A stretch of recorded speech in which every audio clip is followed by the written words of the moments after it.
అన్న నమస్తే అన్న. నమస్తే పేరు? భయ్యా. రఘు అన్న. అయితే ఇప్పుడు తెలంగాణలో ఉన్న ప్రభుత్వం ఏ విధంగా ఉంది, అభివృద్ధి ఏ విధంగా చేస్తూ ఉంది, ఇచ్చిన హామీలు ఏవైతే ఉన్నాయో అవన్నీ అమలయ్యా అంటే మీరు ఏమంటారు?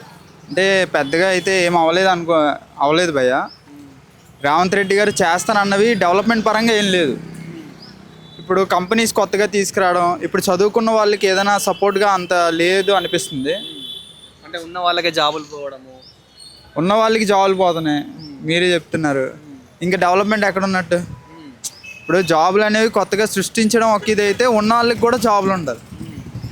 అలా కాకుండా ఉన్న వాళ్ళకి కూడా జాబులు పోవడం అనేది అది ఒక విధంగా గవర్నమెంట్ ఫెయిల్యూర్ అనుకుంటున్నా. సో నాకు తెలిసి జనసేన ఇక్కడ పోటీ చేస్తే బాగుంటుంది. అంటే ఇప్పుడు కార్పొరేట్ ఎలక్షన్లు వస్తున్నాయి కదా ఇక్కడ.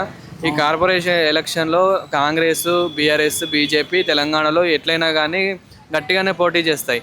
సో దీనికి తోడుగా ఇప్పుడు మళ్ళీ ఏదైతే జనసేన పార్టీ ఉందో అదేవిధంగా టీడీపీ పార్టీ కూడా ఇక్కడ పోటీ చేయబోతూ ఉన్నాయి. మరి మొత్తానికైతే ఓవరాల్గా ఏ విధంగా ఉండబోతున్నారు?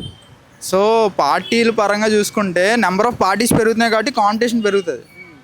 కాకపోతే ఏ పార్టీ మంచి చేస్తుంది అంటే జనసేనకు కూడా ఒక ఛాన్స్ ఇవ్వాలని నేను అనుకుంటా. ఇక్కడ తెలంగాణ ప్రజలు ఏ విధంగా అయితే ఆంధ్ర ప్రజలు అక్కడ జనసేనకి ఇచ్చి ఆల్రెడీ ఆంధ్ర ఒక డెవలప్మెంట్ దిశగా సాగుతుందో తెలంగాణ కూడా అటువంటి బంగారు భవిష్యత్తు ఉంటుందని నేను అనుకున్నా. ఎందుకంటే పవన్ కళ్యాణ్ గారు నిజాయితీగా చేసే పర్సన్.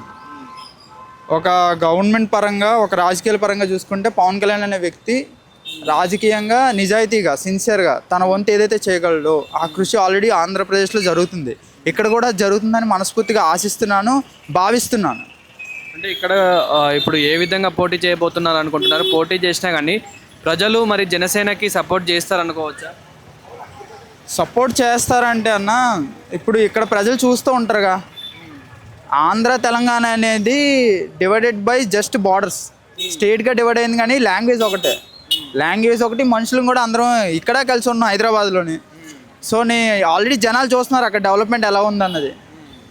జగన్ గారు ఉన్నప్పటికీ చంద్రబాబు నాయుడు ఉన్నప్పటికీ తేడా ఆల్రెడీ అక్కడ జనాలు చూస్తున్నారు, ఆల్రెడీ ఇక్కడ గమనిస్తున్నారు. అందువల్ల ఇక్కడ పవన్ కళ్యాణ్ గారికి సపోర్ట్ చేస్తారని నేను అనుకుంటున్నాను. Thank you. Thank you bro.